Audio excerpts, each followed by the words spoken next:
प्रिय दर्शकों, नमस्कार। मैं ज्योतिषाचार्य पंडित शुभम द्विवेदी आपका इस यूट्यूब चैनल में स्वागत करता हूं। दर्शकों, आज का विषय है विदेश यात्रा। जी हाँ, आज मैं आपको बताऊंगा किसी भी व्यक्ति के कुंडली में ग्रहों का ऐसा कौन सा योग होता है या फिर कुंडली में ऐसे कौन से भाव होते हैं जो व्यक्ति के विदेश यात्रा के योग को बनाते हैं। दर्शकों, और इसके साथ साथ मैं आपको ये भी बताऊंगा कि विदेश यात्रा के साथ साथ क्या आप विदेश में सेटल हो पाएंगे, क्या आप विदेश में जॉब या बिजनेस कर पाएंगे, क्या आप अपने बच्चों को विदेश में शिक्षा दे पाएंगे। इन सभी प्रश्नों का उत्तर आज इस वीडियो के माध्यम से मैं आपको दूंगा। तो आइए बात करते हैं कि किसी भी व्यक्ति के कुंडली में ऐसे कौन कौन से भाव होते हैं जो विदेश यात्रा के योग को बनाते हैं। दर्शकों, किसी भी व्यक्ति की कुंडली, जैसा कि मैंने ये जन्मांक चक्र दिखाया है, ये एक नैसर्गिक जन्मांक चक्र है और इस जन्मांक चक्र में कौन कौन से भाव है तो मैं क्रमशः आपको बता देता हूँ और किस भाव से हम विदेश यात्रा का एनालिसिस करें, यानी हम ये बताएं कि व्यक्ति विदेश यात्रा करेगा। तो सबसे पहले मैं नाम लूंगा तृतीय भाव का। तीसरा घर किसका होता है? पराक्रम और साहस का होता है। इसके साथ साथ छोटी यात्राओं का भी होता है। इसके बाद सप्तम भाव। सप्तम भाव क्यों? सप्तम भाव व्यापार का होता है और आप ये देखते होंगे कि व्यापार में व्यक्ति अपने देश के साथ साथ विदेश में भी व्यापार करता है। क्यों? क्योंकि यह लग्न से सीधे अपोजिट पड़ता है, यानी शरीर, लग्न का मतलब क्या होगा? शरीर हो गया, और शरीर से ठीक अपोजिट ये भाव पड़ता है सप्तम भाव। तो कुछ हद तक इसको भी देखना अत्यंत आवश्यक होता है। इसके बाद अष्टम भाव। अष्टम भाव की बात करें तो अष्टम भाव जो होता है वह फॉरेन सेटलमेंट का होता है। क्यों? क्योंकि द्वितीय भाव से जस्ट सामने पड़ता है, द्वितीय भाव के अपोजिट पड़ता है। द्वितीय भाव क्या? कुटुंब। कुटुंब से अपोजिट, कुटुंब का अपोजिट कह सकते हैं, यानी आप कुटुंब से दूर की बात कर रहे हैं, यानी दूसरे देश की बात कर रहे हैं। तो अष्टम भाव की विदेश यात्रा को प्रभावित करता है। और इसके साथ साथ नवम भाव जो हमारे भाग्य का होता है, और नवम भाव भाग्य के साथ साथ धर्म का भी स्थान भाव होता है, और यहाँ से हम तीर्थ यात्राओं को देखते हैं। तो नवम भाव से भी यात्रा का विचार किया जाता है, क्योंकि यह तृतीय भाव से जस्ट सप्तम पड़ता है, यानी तृतीय भाव जो होता है छोटी यात्राओं का, फिर उसके बाद से बड़ी यात्राओं का नवम भाव देखा जाता है। और इसके बाद जो मैं बात करूंगा जिस भाव की, 12वां भाव, यह आपके विदेश यात्रा का होता है, यानी जिससे हम बड़ी यात्राओं का विचार करते हैं। बड़ी यात्राओं का विचार हम किस भाव से करते हैं? 12वें भाव से करते हैं, क्योंकि 12वां भाव जो होता है अपने देश से नहीं दूसरे देश की यात्रा का भाव होता है। नवम भाव से हम अपने देश की बात कर लेते हैं, तृतीय भाव से हम लोकल लेवल की यात्रा की बात करते हैं, यानी सबसे छोटी यात्राओं की हम बात करते हैं। तो मुख्यतः हम यात्रा पर विचार करें तो यात्रा पर तृतीय भाव, नवम भाव और द्वादश भाव, ये 3 भाव सामने हमारे आते हैं जो हमारे यात्रा को दिखाते हैं। लेकिन आज का जो हमारा विषय है वो विदेश यात्रा का है, तो मुख्यतः फोकस करेंगे 12वें भाव को जो हमारे विदेश यात्रा को दिखाता है। इसके साथ साथ नवम भाव, तृतीय भाव के स्वामी को भी देखना अत्यंत आवश्यक है कि इनकी पोजीशन क्या है कुंडली में, तभी हम ये बता पाएंगे कि आप विदेश यात्रा करेंगे कि नहीं करेंगे। या फिर 12वें भाव के स्वामी के साथ इनका संबंध हो जाए तो अति उत्तम, अति श्रेष्ठ हो जाता है। तो दर्शकों, मैंने बात किया 12वें भाव की। तो 12वें भाव का स्वामी, यानी 12वें भाव में जो ग्रह बैठे हैं या 12वें भाव का जो स्वामी ग्रह है, उसकी स्थिति कुंडली में क्या है वही दिखाएगी, वही बताएगी कि आप विदेश यात्रा करेंगे कि नहीं करेंगे। यदि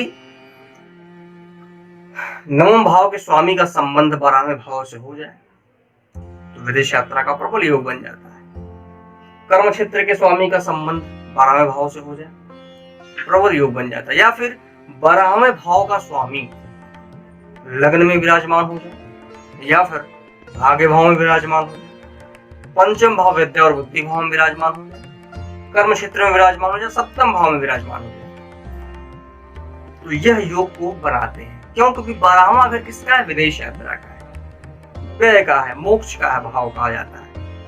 उस भाव का स्वामी पंचम भाव में बैठेगा, तो पंचम भाव क्या? विद्या और बुद्धि का। तो कहने का मतलब विद्या और बुद्धि यानी शिक्षा के क्षेत्र में आपको विदेश ले जाएगा वो। यानी ये दिखाता है कि और पंचम भाव संतान का भी होता है, तो आपके पुत्र का भी भविष्य विदेश में दिखाता है।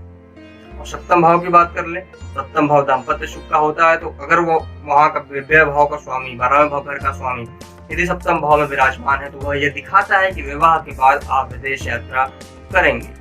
जैसे आपको दाम्पत्य सुख की प्राप्ति होगी, वैसे ही आप विदेश यात्रा करेंगे।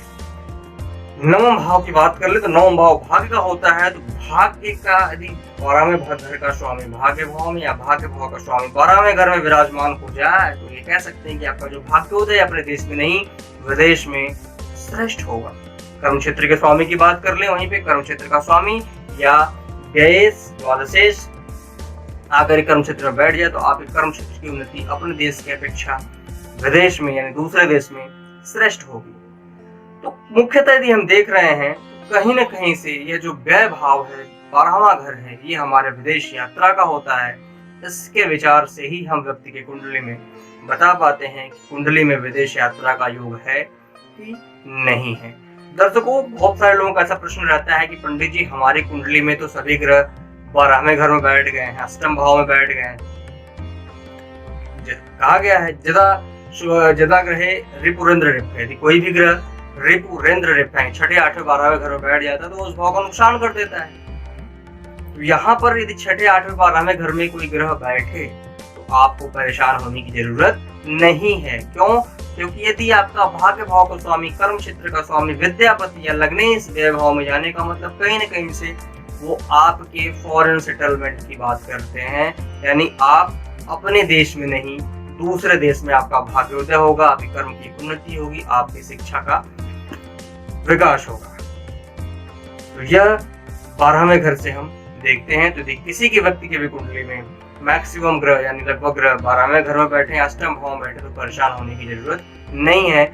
आप अपने विदेश यात्रा का प्रबंध बनाइए। लेकिन इसके साथ साथ बहुत सारे केसेस में ऐसा होता है कि आप विदेश यात्रा का विचार करते हैं और अरेंजमेंट में लग जाते हैं, फिर पता चलता है किसी ब्रोकर के माध्यम से आप जो विदेश यात्रा के वीजा के लिए अप्लाई करते हैं, लेकिन प्रॉब्लम क्या होती है कि वह ब्रोकर आपका पैसा लेकर के भाग जाता है। तो इसका योग भी हम कुंडली में देखते हैं, बताते। यदि आपका उत्तम योग है तभी आपकी यात्रा सफल हो पाएगी, नहीं तो आप लाख प्रयास कर लीजिए, आप विदेश यात्रा नहीं कर पाएंगे।